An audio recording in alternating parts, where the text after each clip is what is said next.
The Warlord. Haunted by the ghosts of his past life, the Warlord stood amidst the covered ruins of a city, somewhere in the Minion's old province of Galatonia. Unsure of purpose for himself and his armies, his military mind focused on exploring the old province, both to get the lay of the land, but also to search for abandoned mausoleums that could provide new troops.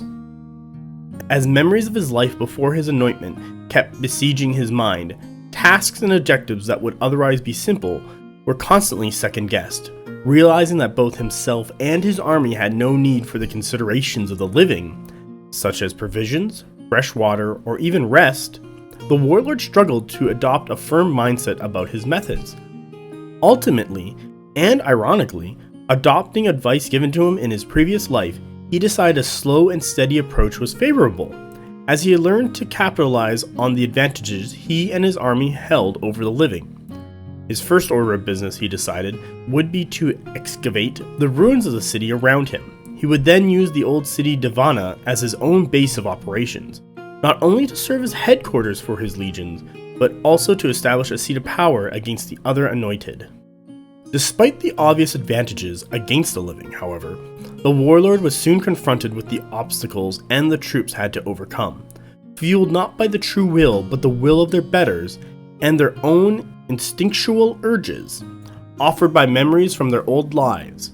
To locate those among them with more presence of mind, he signed other officers to oversee operations, while he in turn oversaw the performance and capabilities of these officers. One stood out from among them, Auxiliarch Aeolus, who portrayed near full character and free will. Braving intelligent conversation, he invited the officer to walk and oversee the works in person. It was during that walk and sparked by his conversation with the Auxiliarch that the Warlord realized just how much hatred he nurtured for the petty, insignificant wants and needs of the man he once had been, and partially still was. With the troops around him mirroring the hatred he himself felt for his own individuality, the Warlord felt a surge of power from that hatred. Channeling that might to his troops, he allowed them to tap into their memories, a skill that would come useful in large combat situations. It was at this time that the barbarians of the wasteland launched their attack. The Battle of Divina Ruins proved to the Warlord just how inefficient his troops could be. His own presence on the field and their near-instant response to the surprise attack of the Woodrune assured a victory.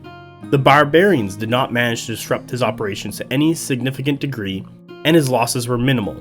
However, they managed to escape, likely having observed his operation near the crypts his troops were trying to unearth, thus able to report back about his purpose and the objectives in the area. The only appropriate response for the Warlord would be to mobilize more troops from Caspia, with eyes set on the barbarian wastelands and the lands of living beyond them.